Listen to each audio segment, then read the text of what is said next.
Hey everyone. Yeah, as you can see, I got a haircut. I got this about 100 minutes ago, if you will, around the 2 o'clock hour, so got it out of the way. And after that, went to my job, showed them some of my fellow associates, and also had to get some coffee creamer because me and my mom are out of, coffee creamer for the coffee. Anywho, as you can see down here, I'm looking back at 2014. Uh, the 2014 year of the Sonic the Hedgehog comic books by Archie Comics. And to say, in a sense, that the first full official year, I mean, when you think about it, actually, uh, back in September of last year and September of this year would have been a year since we began this whole new soft retcon, soft reboot, and then going into Countdown to Chaos and all that. But as far as full official year without anything else preceding it, you know, first full official year into this new soft retcon, soft reboot, I have to say it's been a fun ride. It really has been. I mean, I know there's a lot of fans that are not too happy with how we got here. A lot of fans that feel that Ian Flynn is just trying to suck up to Sega and all that.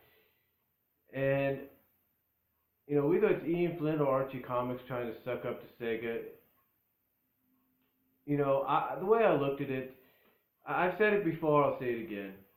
I never was a fan of them roboticizing Sally and turning her into Mecha Sally because, like a lot of fans, I was not too happy with it. You know, in fact, I had to be one of those fans that had to counter argue with with those that like me didn't like what they with those like me who didn't like what Archie Comics and Ian Flynn did to her. I had to counter argue with them and say, hey, look, off panel, he didn't have Eggman gut her or cut her up. He had her. He basically welded armor onto her and whatnot. So I always stand by that because that's my opinion. And I believe it's the best opinion because there's too many hints and there's too many subtle hints to kind of say otherwise from what I've seen. Um, but looking at this past year, I have to say it's been a very fun, up and down, fun ride. Um, there's some good, there's some bad. The good that I like is, at least you got the Freedom Fighters back together. That is a good, that's a positive. Another positive is I like the fact that they kind of tie in with the fact that that the comic is based on the game. You want to make them more like characters that belong in the game. Maybe try to hint to Sega that hey, maybe you should put these characters in a game. I like the fact that every Freedom Fighter, in a sense, has their own special abilities now. Antron's got that spin dash with the sword. Bunny's still got her cybernetics now with a mega shield and something like that. Even better than before. You got Sally with her wrist blades. Pretty much everybody figured that was going to happen. You got Rhoda with his strength. So, and Nicole basically being Nicole. So, overall, definitely worth the fun and bumpy ride we've been through. And I like the fact that Ian Flynn came up with the idea to give them a home away from home, a home base away from home in the Sky Patrol to kind of counteract the Death Egg. I like that idea because anytime, I mean, let's face it, anytime the Death Egg would appear in the comics, the Freedom Fighters never had any means of countering it. Now they do, and that's a good, and I think that's a good positive outcome on them. The one thing I think fans might feel is kind of out of place and shouldn't really be done, and I kind of agree with this in a sense, but I understand why they're doing it, is they're changing the origins of the characters. Instead of, Bunny being partially roboticized when she was, because of Robotnik, Eggman, here she turned half cybernetic because she was injured in the war. She became a casualty, as a young kid. So, and it was Uncle Chuck basically that was the one that gave her the cybernetics. So, I may not agree with how that's done, but I can kind of see, maybe, give her a reason, not just, oh, she was partially roboticized and that's her reason. Give her a reason, like give her somewhat of a legit reason, like she was injured because of Eggman's coup, and because of him, she had to have her legs and her right arm replaced by cybernetics, and now she wants to get back at him because of that. That might be a good reason, still. Um, if I, like I said, if I have to say anything, it's basically sometimes certain origins are being changed over, and whether they're good or they're not good, it really all depends on how one views it. I do like the fact that they're giving, though. One thing I will say is I do like the fact that they're giving everybody an origin. I like the fact that they're even starting this month and into next year, they're giving Nicole an origin. Because we never know how Nicole came about, and now we're going to get a chance to finally see that. So, I like that they're doing that. I do like that they are giving them an origin of how they came to be and how they came on to be part of the Freedom Fighters. There are just some origins I think some people should, leave alone and not really change that much. I think I've even talked about it before. So, there's some good and bad that comes out of that. And another kind of like in-between deal, kind of good, bad situation, is the whole memory deal. I pretty much called it, and I think some other people did as well, but I pretty much came out and called it and said that Nicole was going to be the key to everybody getting the memories back. And I was right. She was. And how she's the key and how she's able to remember both worlds, but, maybe we'll find that out in Spark of Life. Maybe it's because she's an AI, who knows. But I like the fact, but I kind of like the fact that they made her the key to doing it, gave her a purpose. But to me, it was just so predictable. We pretty much all saw it coming.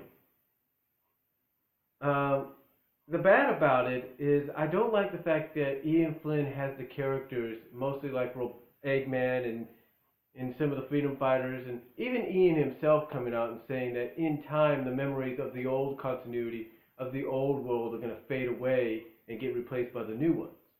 I don't really like that, but the silver lining is one could see why you'd want to get rid of the memories of the old world, the old continuity, not just because of the behind-the-scenes legal mess they went through with Ken Penders, but mostly to establish that this is the new timeline, this is the new continuity. So, like I said, I can understand that and sort of respect it, but I just don't like the fact that you're going to have the memories slowly get replaced by new ones. But obviously that's what's happening because at the end of 267, it seems that Sonic and Sally know who Breezy is. So, yeah. I mean, I like the idea that the memories of the old continuity have to fade, but if that's what they want to do to kind of establish that this is a new continuity, a new world, then so be it.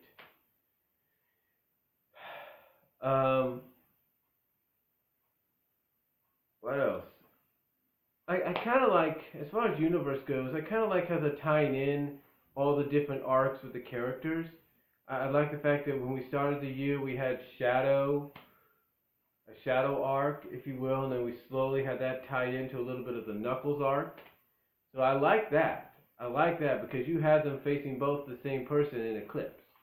So I kind of got a kick out of that. I do like also you got some new characters as well, like that koala-like chick that's sort of like an assistant to Knuckles and potential love interest, as some people put it. I like that they've put her in there and they've given her some spotlight. So there are some things I like and there's some things I don't like. You know, and I'm just like anybody else. It's kind of a mixed bag for me. But the way I am, I'm the kind of person that I want to give it time to kind of see how I feel overall about this whole new soft retcon, soft reboot, continuity timeline deal. And I'm actually kind of enjoying it. I really am. I mean, I do like. I mean, I've had my problems with Ian Flynn, and I may not agree like with what he did to Sally as Mecha Sally and all that. I may not agree with that. I may not agree that he interrupted, 4 issues of the main comic, 4 issues of Universe, and 4 issues of Mega Man just to do Worlds Collide when he could have easily just done it in maybe 6 48-page issues for that summer. I don't like that, but that's one thing I don't like, along with the McSally deal. But hey, what are you gonna do?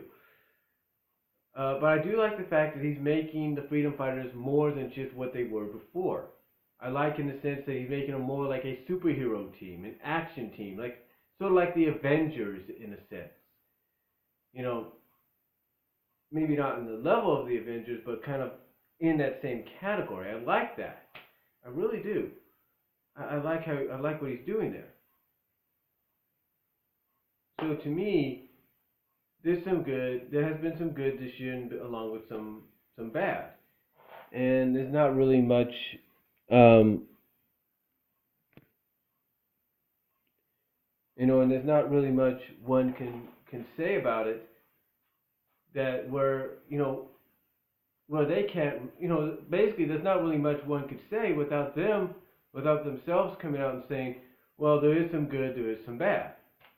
You know, the one thing I think fans are kind of disappointed with though is we've never really gotten a proper conclusion to the previous continuity. Excuse me. That we never really found out what was originally supposed to happen. Basically, Ian Flynn last year had promised that in the early portion of 2014, this year, we were supposed to find out what was going to happen in something called Lost Hedgehog Tales. That never occurred. And then we were supposed to probably find out in the summer. That never occurred. So now the possibility is either before the year is out as a Christmas gift or into next year. But basically, one thing that disappoints them is we never got what Ian Flynn had promised, and that was finally letting us in on what he originally had set and planned for the Mecha Sally World Tour 2 Death Egg Mark II arc. So we're still waiting on that, and some fans are kind of, I can probably sense get a little restless because they want to know. They really want to know. But again, 2014 to me, it's kind of been a mixed bag.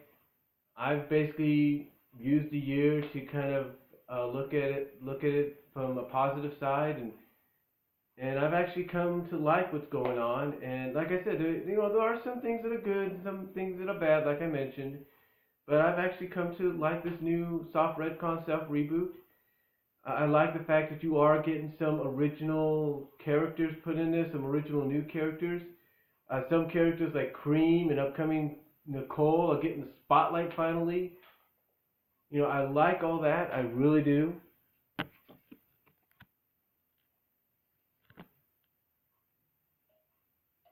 I like all that. I really do. So I really get a kick out of what they're doing here, and I cannot wait to see what they got planned for next year.